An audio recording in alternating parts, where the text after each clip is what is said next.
এই মেয়ে দাঁড়াও। তুমি এখানে কেন? নাম কি তোমার? এখানে তুমি কার কাছে আইছো? আমি শান্তা, রাত অনেকের সাথেই ছিলাম। অনিকের সাথে ছিলাম মানে? অনিকের এত বড় সাহস! আগের দুইটা বউ রেখে আবার আলাদাভাবে মেয়ে নিয়ে রাত কাটায়। এই তোমরা কে কোথায় আছো দেখো, আমাদের বস্তিতে কি হচ্ছে এখনই দেখো। অনিকের ঘর থেকে সে বেরোইছে, আপনারা কি করবেন করেন, দেখেন। আল্লাহ, আমগো বস্তিতে এমন মাইয়া, আমগো বস্তি সব মান ইজ্জত মাইরা হালাইছে।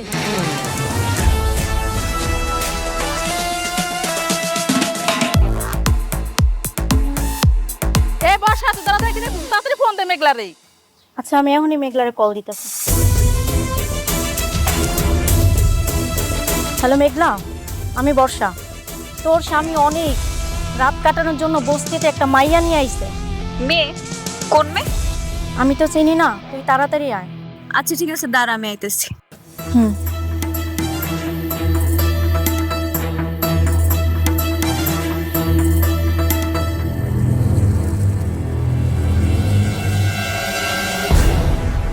কি ব্যাপার, এত চেঁচাইছি, কি হয়েছে?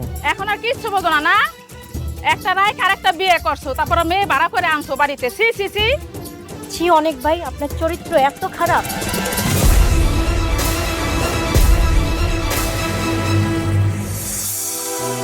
কি আজে বাজে কথা বলছেন? শান্তা, তুই কি রাত্রে এখানে ছিলি? সবাইকে বল সত্যিটা। হ্যাঁ, আমি তো তোমার সাথেই ছিলাম, তাই না? একটা থাপ্পড় দিব। বিয়াদব, রাত্রে আমি এখানে একা ছিলাম। যতই নাটক করো না কেন, কোনো কাজ হইব না।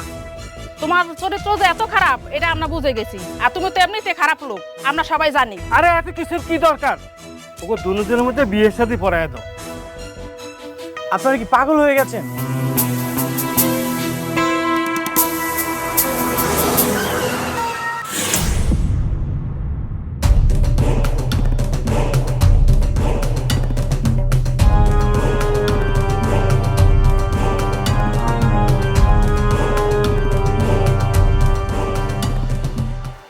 আমি ওকে কেন বিয়ে করতে যাব? তাহলে মেয়ের সাথে তুমি রাত কাটালে কেন? বিয়ে করবে না? ও টাকা দিয়ে ভাড়া করে আনতে খুব মজা, আর বিয়ে করতে গেলে মোড়ামুড়ি।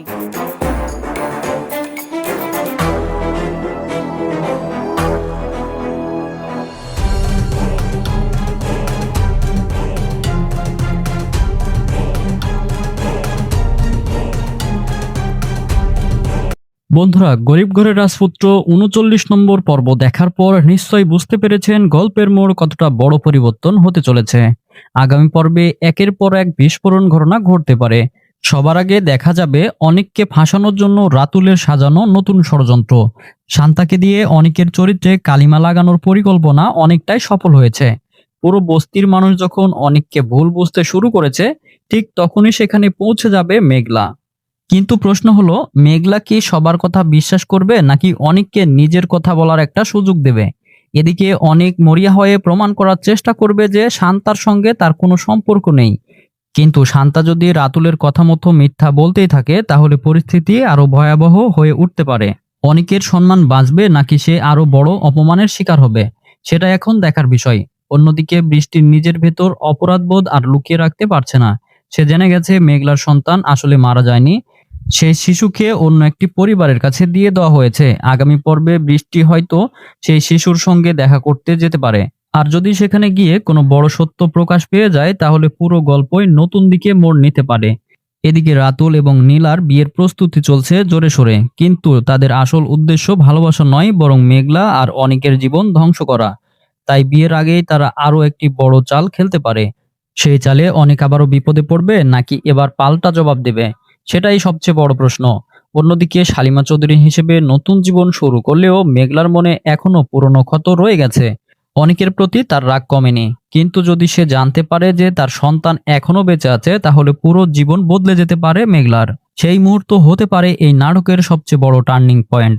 সব মিলিয়ে আগামী পর্বে থাকছে ভুল বোঝাবুঝি, নতুন ষড়যন্ত্র, লুকিয়ে থাকা সত্যের ইঙ্গিত এবং একের পর এক চমকে দেওয়া নতুন দৃশ্য। অনিক কি নিজেকে নির্দোষ প্রমাণ করতে পারবে? বৃষ্টি কি অবশেষে সত্য প্রকাশ করবে? মেঘলা কি নিজের সন্তান ফিরে পাবে? আর রাতুলের নতুন ষড়যন্ত্র কোথায় গিয়ে শেষ হবে? এইসব প্রশ্নের উত্তর জানতে হলে আগামী পর্বটি একদমই মিস করবেন না।